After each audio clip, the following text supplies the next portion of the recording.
Baiklah, saya akan menjelaskan tentang rangkaian dol. Diawali dengan pengertian rangkaian dol.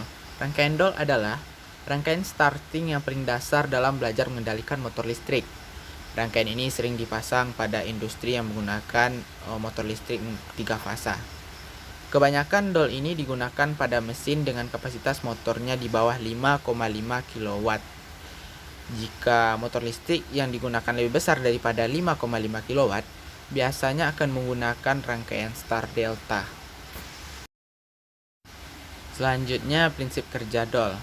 Membahas tentang prinsip kerja dol, rangkaian dol bekerja langsung memberikan tegangan 380 volt AC kepada kumparan motor listrik sehingga motor langsung berputar. Jadi bisa dibilang pada rangkaian dol adalah rangkaian star awal yang langsung menghidupkan motor listrik dengan daya yang kecil. Dol dapat kita start atau stop motor melalui rangkaian kontrol atau bisa disebut dengan rangkaian pengunci. Karena rangkaian dol berfungsi untuk menjaga arus listrik agar tetap mengalir pada rangkaian pengendali. Rangkaian dol ini dibagi menjadi 2 rangkaian.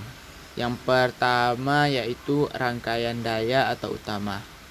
Pada rangkaian daya akan ditemukan komponen utama yang akan mengalirkan data dari sumber jala-jala ke kebun, yaitu motor.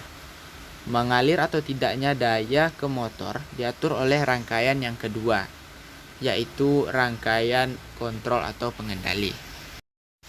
Bagian rangkaian dol yang kedua yaitu rangkaian kontrol atau pengendali.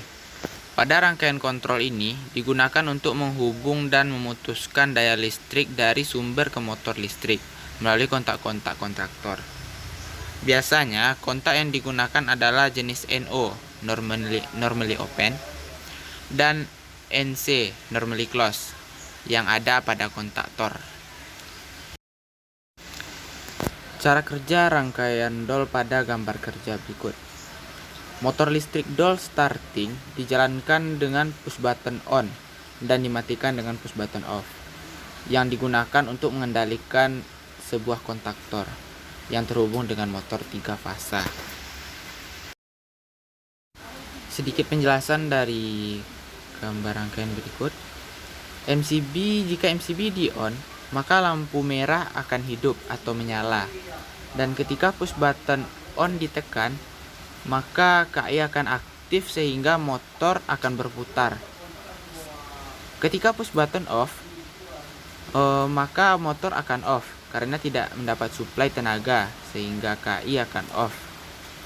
Dan ketika terjadi beban lebih atau overload, maka thermal overload OL akan bekerja dan akan memutuskan rangkaian kontrol dan utama, ditandai dengan lampu orange yang menyala pada thermal overload.